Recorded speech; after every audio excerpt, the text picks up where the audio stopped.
नेपाली कांग्रेस चाहिँ प्रचण्ड पथमा हिँडिराखेको छ। प्रचण्डको पुच्छर समाएर तपाईका सन्तानको हित भएछ भने कान काटौं, हेरिराख्नुस्। भोलि गएर 5 चोटी प्रधानमन्त्री हुनु गौरवको कुरा होइन, लज्जाको कुरा हो। लज्जाको कुरा हो। 3 चोटी 4 चोटी मन्त्री हुनु भनेको लज्जाको कुरा हो। त्यो गर्व गर्ने कुरा होइन। त्यो त्यसरी हुने भइदिए त यहाँ 5 चोटी प्रधानमन्त्री कतिजना भए, 3 चोटी प्रधानमन्त्री कतिजना भए, त्यो त प्रधानमन्त्री भएर केही गर्न नसकेको भन्ने कुराको प्रमाण हो नि। देशलाई अस्थिर बनाएको भन्ने कुराको प्रमाण हो। सबैभन्दा सफल नेता कोही छ भने त्यो प्रचण्ड नै हो। त्यो प्रचण्ड नै हो, किनभने कांग्रेस जस्तो पार्टीलाई पनि कम्युनिस्टको फेर समाउन बाध्य बनाइदिनु भयो। देशका अरू पार्टीलाई पनि कम्युनिस्टको फेर समाउन बाध्य बनाइदिनु भयो। त्यति मात्र होइन, कसलाई फसाइदिनु भयो, छिमेकलाई पनि फसाइदिनु भयो, सबैलाई फसाइदिनु भयो।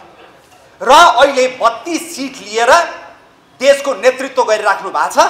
र कसैले 6 सालमै हामी त गणतन्त्रका कुरा गरेका थियौं, हामीले त धर्मनिरपेक्षताका कुरा गरेका थियौं, हाम्रो त 12 सालमै यो लेखिसकेको थियो भनेर गफ दिए पनि यदि यो देश यही बाटोमा हिँडिराख्ने हो भने त्यो प्रचण्डको पुच्छर भएरै हिँडेको हो।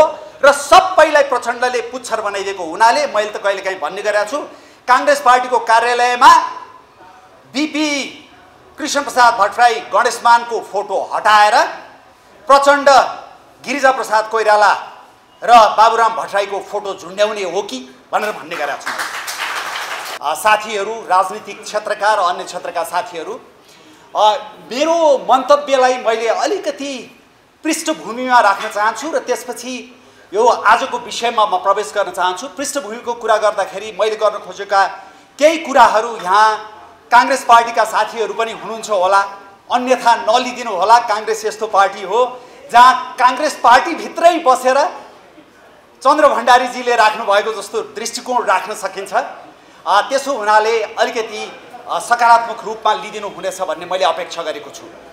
सबैभन्दा पहिलो कुरा के हो भने आज मलाई खुसी लागिराखेको छ कि राष्ट्रिय प्रजातन्त्र पार्टीले यो देशमा अरूको दृष्टिकोण अंगीकार गर्न, यो समाज गाह्रो मान्ने प्रकृतिको समाज हो, तर राष्ट्रिय प्रजातन्त्र पार्टीले नेपाली कांग्रेसका संस्थापक नेता बीपी कोइरालाको राष्ट्रिय मेलमिलापको नीतिलाई आफ्नो एउटा मार्गदर्शक सिद्धान्त बनाएर जुन अंगीकार गर्ने निर्णय गरेको छ, यो विशाल छाती राष्ट्रिय प्रजातन्त्र पार्टीको देखेर र त्यसमा हुन पाएर मलाई खुसी लागिराखेको छ।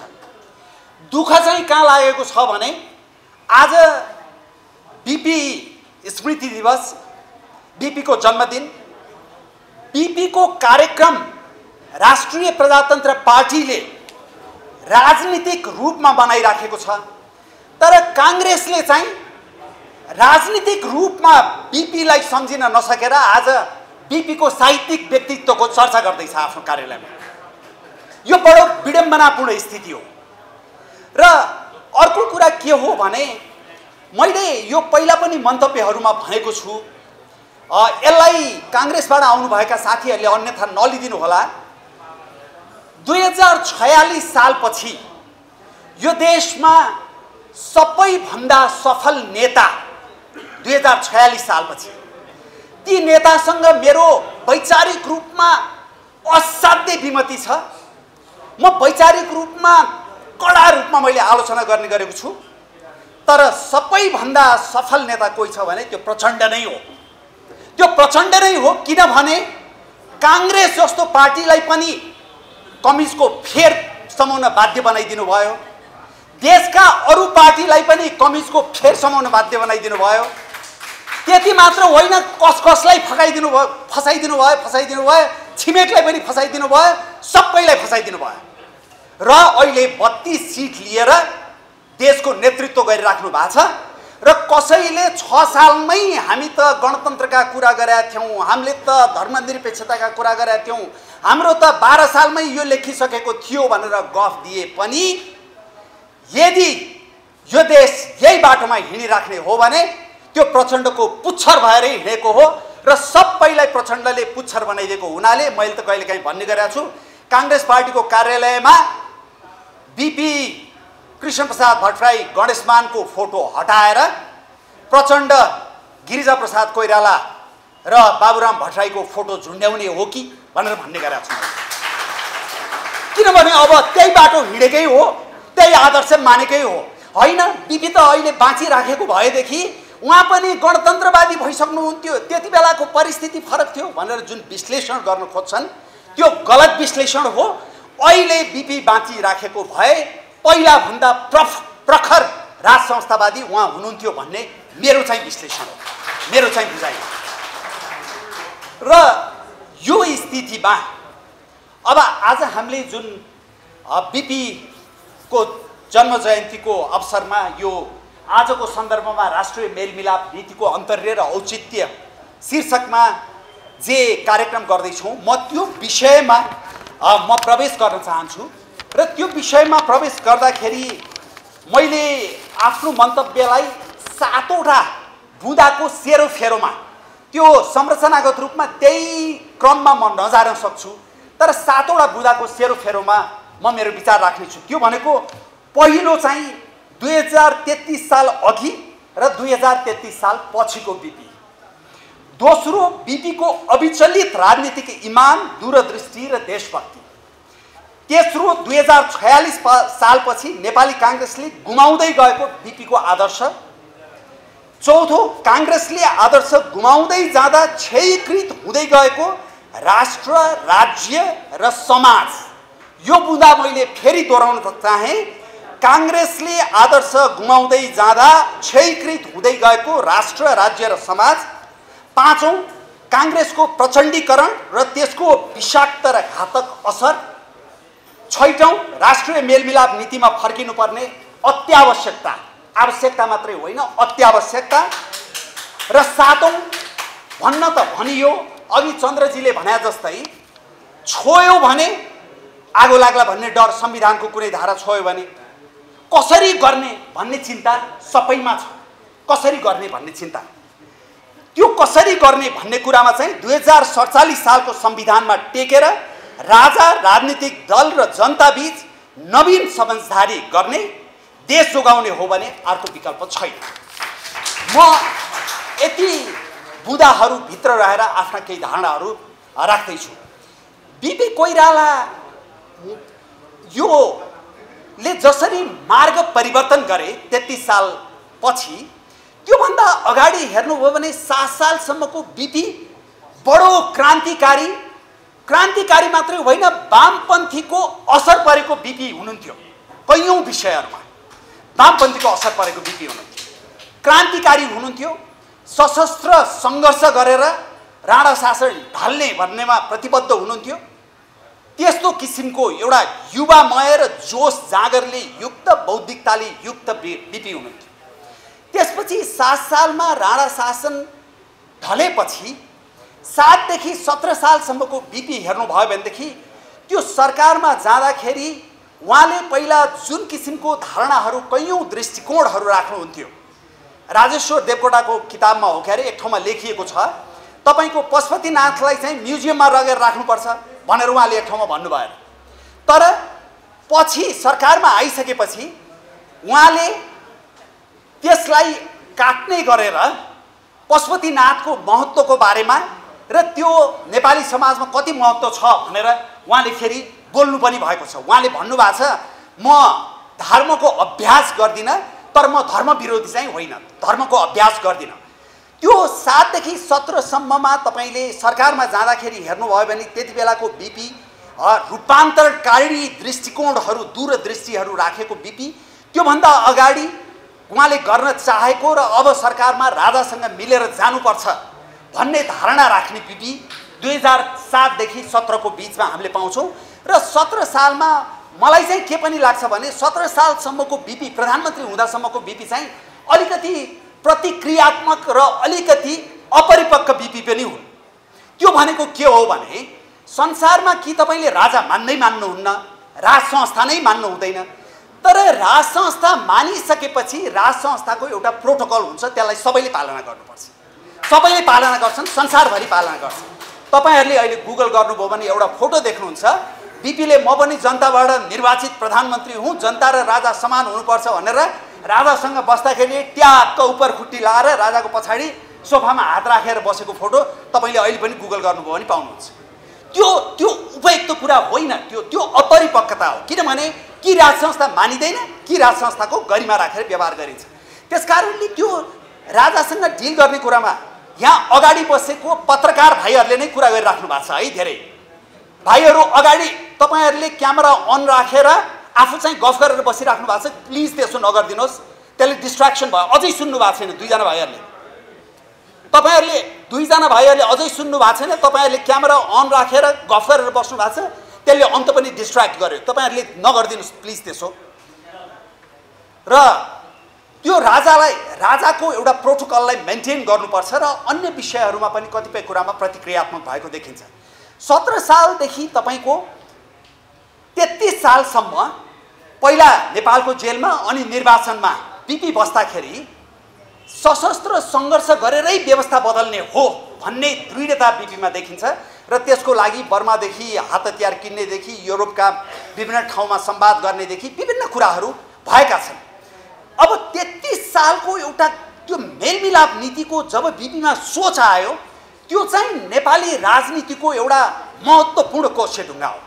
त्योभन्दा अगाडि विमान अपहरण गर्न पनि तयार, सशस्त्र सङ्घर्ष गर्न पनि तयार, सबै गर्न तयार भएको बीपी एकाएक राष्ट्रिय मेलमिलापको नीति लिएर नेपाल फर्किने भन्ने दृढता त्यहाँ देखिन्छ र बीपीले त्यहाँनिर गरेको मार्ग परिवर्तन नेपाली राजनीतिमा ठुलो अर्थ राख्छ र त्यो वैचारिक रूपमा दार्शनिक रूपमा आजसम्म पनि त्यसको ठुलो अर्थ छ। किनभने वैचारिक रूपमा मलाई के लाग्छ भने बीपी जस्तो बृहत अध्ययन भएको व्यक्ति, संसारको राजनीति बुझेको व्यक्ति, सबैतिरको अन्तर्राष्ट्रिय परिस्थिति बुझेको व्यक्ति, बीपी आन्तरिक रूपमा र वैचारिक रूपमा राज संस्थावादी हुन सक्दैन थिए भन्ने मेरो धारणा हो।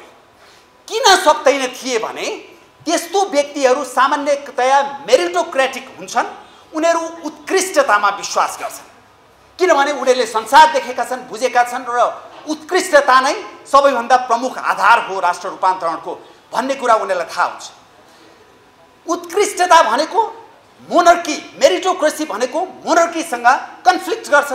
मेरिटोक्रेसी कर्मसिद्ध अधिकारमा विश्वास गर्छ, मोनर्की जन्मसिद्ध अधिकारमा विश्वास गर्छ। यो दुईटा आपसमा बाजिने दृष्टिकोणहरू हुन्। तर बीपीले त्यो 33 सालको सेरोफेरो अथवा त्योभन्दा अगाडि जब उनले सिक्किमको विलय देखे, जब उनले बङ्गलादेशको सृजना देखे, जब उनले अन्य देशहरूमा भएका गतिविधिहरू हेरे, सबै हेरेपछि र नेपालको परिस्थिति बुझेपछि, नेपालको परिस्थिति अघि चन्द्र भण्डारीजीले भन्नुभयो, धार्मिक रूपमा र सांस्कृतिक रूपमा यो देशमा द्वन्द्व भयो भने कसैले थाम्न सक्दैन भन्ने दृष्टिकोण, त्यो आन्तरिक परिस्थिति र विकसित हुँदै गएको भू राजनीतिक परिस्थिति बुझे, उनले विचारभन्दा माथि देशलाई राखे। उनले विचारभन्दा माथि देशलाई राखे। किन राखे भने उनले त सशस्त्र सङ्घर्ष शान्तिपूर्ण रूपमा व्यवस्था परिवर्तन भयो भने राज संस्थालाई केही पनि हुँदैन, तर सशस्त्र रूपमा व्यवस्था परिवर्तन गर्नु पर्यो भने राज संस्थालाई पनि घात हुन सक्छ भनेर भनेकै छन् अन्तर्वार्ताहरू। त्यस्तो किसिमको दृष्टिकोण राख्ने मान्छेले जब भू राजनीति र आन्तरिक अवस्थाहरूलाई मनन गरे, उनले आफ्नो दृष्टिकोणमा युटर्न गरे, 180 डिग्रीको परिवर्तन ल्याए त्यो बिन्दुमा। र त्यो दृष्टिकोण लिएर नेपाल आएपछि फेरि जेलमा परे हैन। अब यहाँबाट हामीले बुझ्नुपर्ने कुरा चाहिँ के हो भने कयौं मेरा पत्रकार साथीहरू नै अथवा अन्य कयौं नागरिक समाजका साथीहरूसँग संवाद गर्दा मलाई कहिलेकाहीँ भन्नुहुन्छ, तपाईलाई के थाहा, तपाई त लन्डनमा वातानुकूलित कोठामा बसेर पत्रकारिता गर्दै हुनुहुन्थ्यो, हामी त यहाँ बन्दुकको नालीमा काम गरिराखेका थियौं, यहाँ अवस्था कस्तो थियो भन्ने तपाईलाई के थाहा छ, हामीले टियर ग्यास खाछौं, हाम्रो टाउको फुट्या छ भन्नुहुन्छ। बीपी कोइराला 8 वर्ष कठोर जेल जीवन बिताए, 8 वर्ष निर्वासनमा जीवन बिताए। जवाहरलाल नेहरूसँग उहाँको मित्रता थियो, उनको मित्रता थियो, तर तिनै मित्रता भएको व्यक्तिको छोरीले उनलाई कुनै सम्मानै दिएनन्। त्यो अपमान खपेर 8 वर्ष बसे। 7वटा 8वटा देशद्रोहको मुद्दा थियो। क्याप्टेन यज्ञबहादुर थापाको हालत हुन सक्थ्यो भन्ने उनलाई थाहा थियो हैन। यो सबै दुःख पीडा 2/3 अलिअलि हो र 2/3बाट निर्वाचित भएको सरकार भङ्ग गरिदिएको थियो।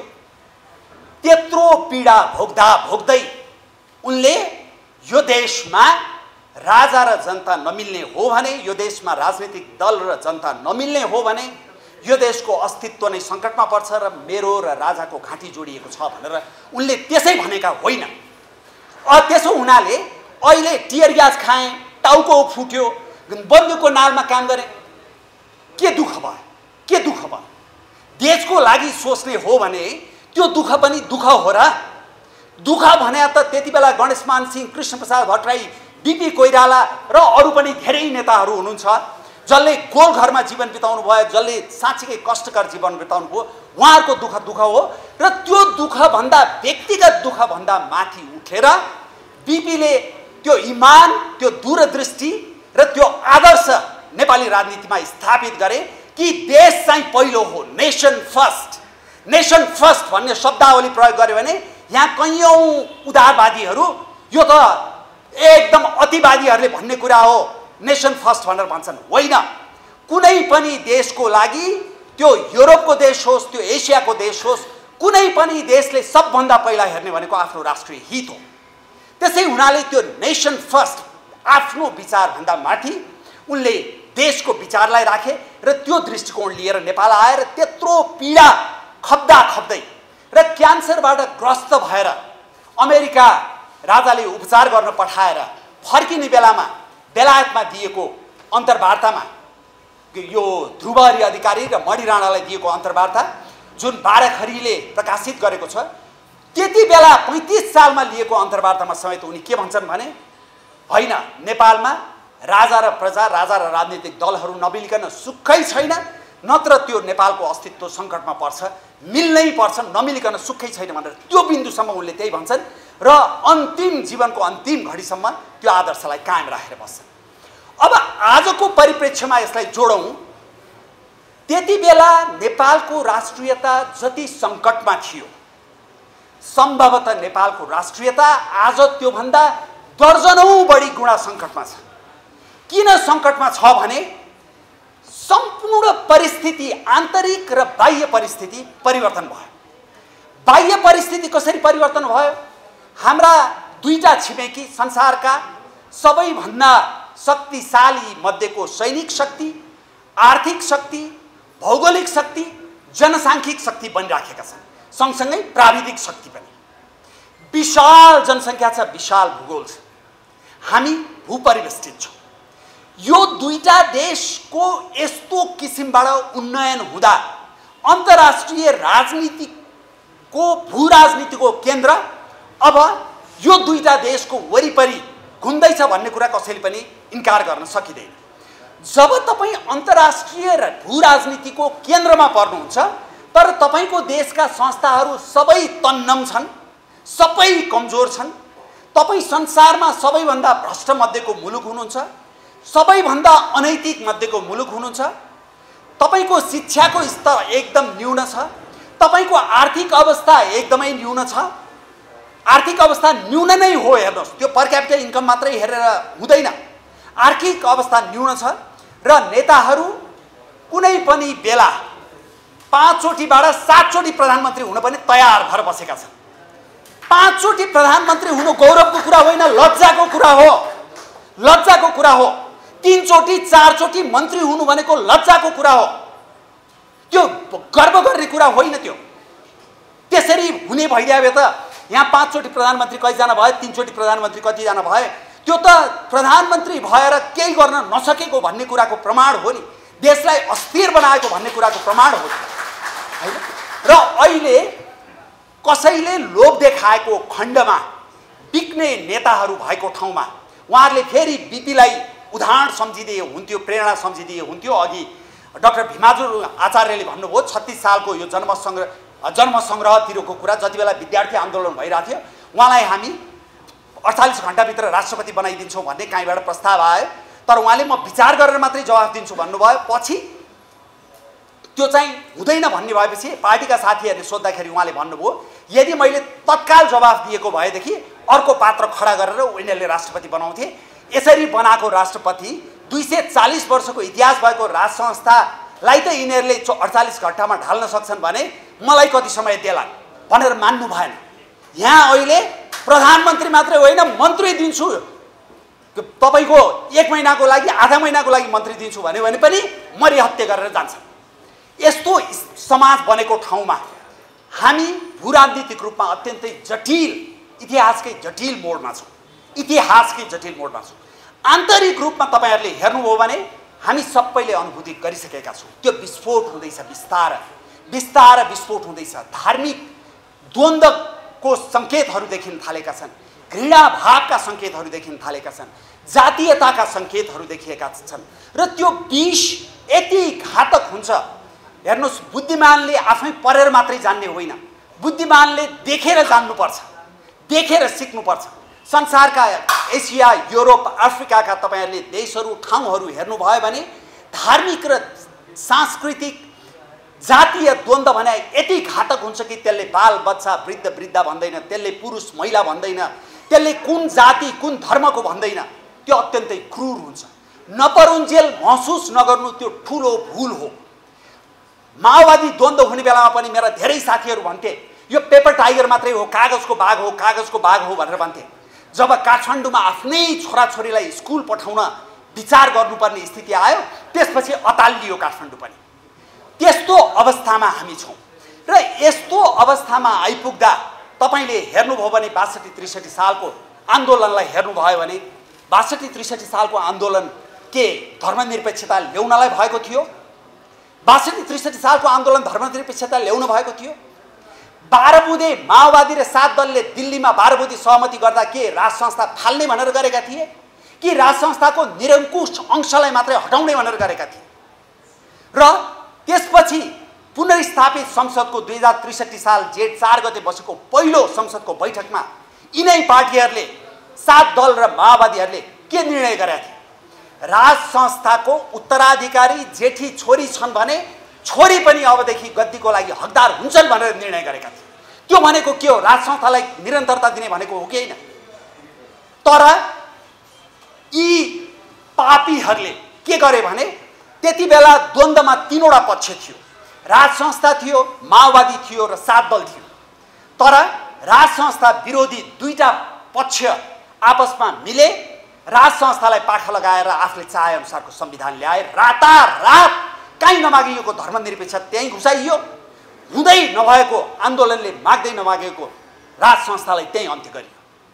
यस्तो किसिमबाट यो देशको तपाईलाई अगाडि लान खोजियो।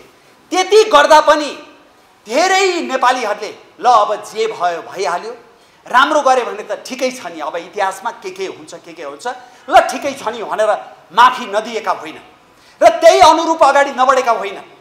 तर त्यसपछि के हुँदै गयो?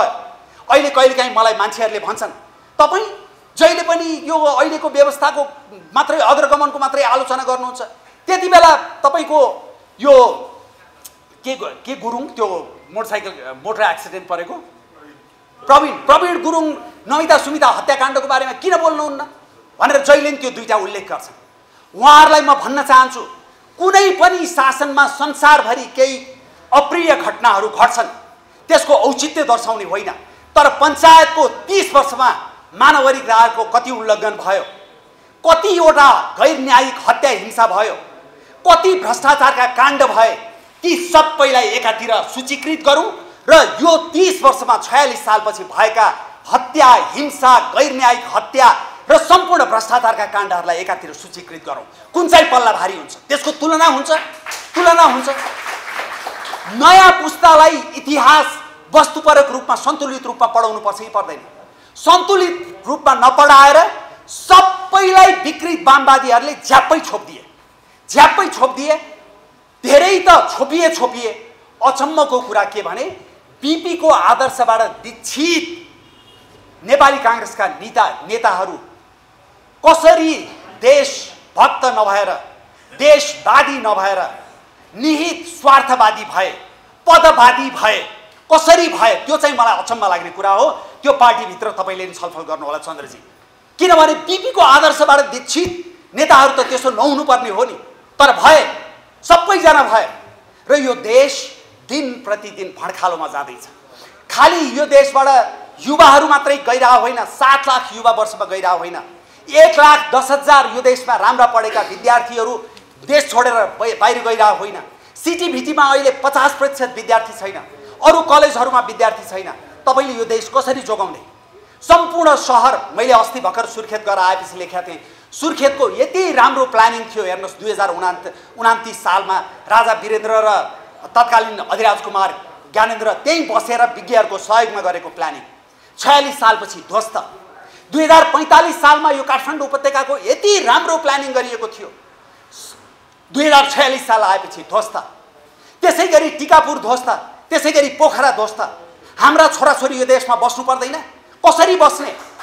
घाम आउँदैन घरमा, गल्लीमा मोटरसाइकल पस्दैन। यस्तै हुन्छ सहर, यस्तै हुन्छ बस्ती, यस्तै हुन्छ आम्दानी। अनि त्यो भन्यो भने नेपाल बनेको छ भनेर तर्क गर्यो। नेपाल बनेको छ भन्दा त्यही नेपालको मात्रै उदाहरण झिक्यो।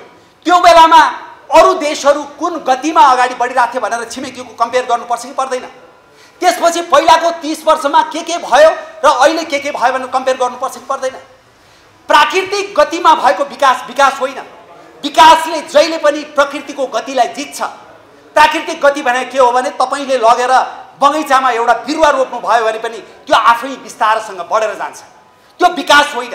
विकासले प्रकृतिको गतिलाई जित्नुपर्छ। जित्यो, अग्रगमनबाट हामी कहाँ पुग्दैछौँ? अब त पहिला मलाई यो देशको अखण्डतामा चाहिँ आँच पुग्छ भन्ने लाग्दैन थियो।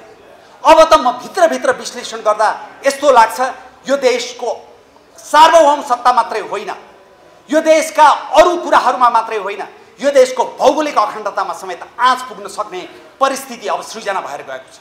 यस्तो बेलामा बीपीलाई प्रेरणा मान्ने हो भने आज नेपाली कांग्रेसको पार्टी कार्यालयमा बीपीको साहित्यिक व्यक्तित्वको बारेमा जुन चर्चा हुँदैछ, आज उहाँहरूको घनीभूत चर्चा बीपीको राजनीतिक व्यक्तित्व, बीपीको आदर्श, बीपीको इमान, बीपीको दूरदृष्टि, बीपीको देशभक्तिको बारेमा त्यहाँ चर्चा हुनु पर्थ्यो। तर उहाँहरू त्यो गर्न सक्ने आँटै छैन, उहाँहरूलाई त्यो गर्न सक्ने शक्ति नै सामर्थ्य नै छैन उहाँहरूसँग। त्यसै हुनाले बीपीको साहित्यिक पक्षको पाटोको उहाँहरू चर्चा गर्दै हुनुहुन्छ। यस्तो अवस्थामा राष्ट्रिय प्रजातन्त्र पार्टी बीपीको मेलमिलापको नीतिलाई, पृथ्वीनारायण शाहको दिव्य उपदेश, महेन्द्रको राष्ट्रवाद र बीपीको मेलमिलापको नीतिलाई मार्गदर्शक सिद्धान्त मानेर हिँडिराखेको छ। अनि नेपाली कांग्रेस चाहिँ प्रचण्ड पथमा हिँडिराखेको छ। प्रचण्डको पुच्छर समाएर तपाईकाहरूका सन्तानको हित भएछ भने कान काटौँ, हेरिराख्नुहोस् भोलि गएर। आज तपाईहरू होइन यस्तै हो राजनीति भनेर भन्नुहोला, तर सबैजना पदी आकांक्षी, सबैजना स्वार्थबाट प्रेरित। त्यसै हुनाले नेपाली कांग्रेसका साथीहरूलाई पनि म अनुरोध गर्न चाहन्छु, तपाईहरूको पार्टीभित्र, किनभने राप्रपाको मात्र शक्तिले यो सम्भव नहुन सक्छ, गाह्रो पर्न सक्छ, तर हामी गर्छौँ भनेर अब ठुलो आन्दोलनको पनि योजना गरिराखेको छौँ। तर सँगसँगै बीपीको आदर्श बोकेको नेपाली कांग्रेसले पनि यदि कोर्स करेक्सन गर्ने हो भने, मार्ग परिवर्तन गर्ने हो भने यो देश अब सोलुसनको रूपमा कहाँ जाने त भनेर भन्दा हो, अहिलेको संविधानलाई छोयो भने त्यहाँ अनेक समस्या हुन्छ। 2047 सालको संविधान सारा पार्टीले, सारा जनताले संसारकै उत्कृष्ट मध्येको संविधान भने हो। त्यो संविधानलाई आधार बनाऊ। त्यो संविधानमा अघि उहाँहरूले भनेको जस्तो यो 30-32 वर्षमा जे सकारात्मक उपलब्धिहरू यो समाजले हासिल गर्यो त्यसमा इन्कर्पोरेट गरौँ, त्यसमा समाहित गरौँ र 47 सालको संविधानमा टेकेर राजा, राजनीतिक दल र नेपाली जनताको बीचमा एउटा नवीन समझदारी नहुने हो भने हामी कसैले विचार हाम्रो ठुलो हो, हामी आदर्शमान भनेर घमण्ड गर्नु पर्दैन। यो देश बस्न योग्य हुने छैन र यो देशको भौगोलिक अखण्डता, सार्वभौमता सबै सङ्कटमा पर्नेछ। र मैले त के भन्ने गरेको छु भने अस्ति भारतको एउटा प्रमुख पत्रिकामा लेख पनि लेखेँ। के भनेर लेखेँ भने अब नेपालमा परेको सङ्कटले नेपाललाई मात्रै प्रभावित गर्दैन, किनभने विश्व शक्ति हुन चाहेको राष्ट्र त तिमी हौ, भारत हो, हामी होइन। विश्व शक्ति हुन चाहेको राष्ट्रको छेउमा भू राजनीतिक कारणले गर्दाखेरि संसारका सर्वशक्तिमान शक्तिहरू खेल्न थाले र यहाँ सङ्कट उत्पन्न भयो भने त्यसले सीमापारी पनि असर गर्छ, त्यसले नराम्रोसँग असर गर्छ। त्यसो हुनाले 12 बुँदे सहमति तिमीहरूकै मध्यस्थतामा भएको हो दिल्लीमा। You correct the course as well, तिमीहरू पनि कोर्स करेक्सन गर। त्यो नेपालको हितमा मात्रै छैन, यो सम्पूर्ण दक्षिण एसियाको हितमा छ, तिमीहरूको पनि हितमा छ भनेर भने। तर हाम्रो देशको कुरा हामीले पहिला सल्टाउनु पर्यो अनि मात्रै अरूहरूको सहयोग लिने हो। यहाँ भएका सम्पूर्ण फरक फरक दृष्टिकोण भएका साथीहरूलाई म भन्न चाहन्छु, दृष्टिकोण भनेको व्यक्तिगत हुन्छ, पार्टीको विचार भनेको एउटा समूहको हुन्छ, देश भनेको 3 करोड जनता सबैको हुन्छ। त्यहाँ सबै किसिमको पार्टी अटाउनुपर्छ, सबै किसिमको विचार अटाउनुपर्छ। त्यसो हुनाले विचारभन्दा माथि देश नै हुन्छ। हामी सबै मिलेर यो काममा लागौँ। मलाई लाग्छ यो उद्देश्य हामी हासिल गर्न सक्छौँ। जय राष्ट्रवाद। धेरै धेरै धन्यवाद।